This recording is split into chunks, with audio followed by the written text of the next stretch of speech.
पाहत आहात जनशक्ती न्यूज 18, सामान्य जनतेचा बुलंद आवाज। पलूसमध्ये डंपरच्या धडके शाळकरी मुलाचा जागीच मृत्यू। पलूस आमनापूर रस्त्यावरील श्री बाजार समोर डंपरने धडक दिल्याने झालेल्या भीषण अपघातात 12 वर्षीय शाळकरी मुलाचा जागीच मृत्यू झाला। अर्णव अमित पवार, राहणार कुसुमेश्वर व्यायाम मंडळ 11 वरील तालीम, पलूस असं मृत बालकाचं नाव आहे। ही घटना सोमवार दिनांक 26 जानेवारी रोजी सकाळी 10:30च्या सुमारास घडली। अपघातानंतर डंपर चालक घटनास्थळावरून फरार झाला आहे। याबाबत अधिक माहिती अशी की अर्णव हा लक्ष्मणराव किर्लोस्कर विद्यालयाचा विद्यार्थी होता। सोमवारी सकाळी तो सायकलच्या टायरमध्ये हवा भरण्यासाठी रस्त्याकडेच्या एका दुकानात गेला।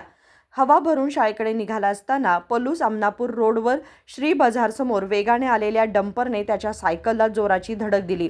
अर्णव डंपरच्या मागील बाजूच्या डाव्या चाकाखाली सापडला। डोक्याला आणि हाताला गंभीर दुखापत झाल्याने त्याचा जागीच मृत्यू झाला।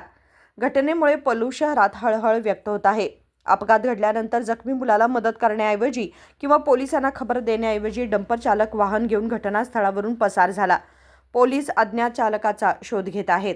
चालू घडामोडीच्या अपडेट जाणून घेण्यासाठी आपल्या जनशक्ती न्यूज 18 चॅनलला सबस्क्राइब जरूर करा, लाईक करा, कमेंट करा, शेअर करा, बेल आयकॉन प्रेस करा आणि नोटिफिकेशन मिळवा।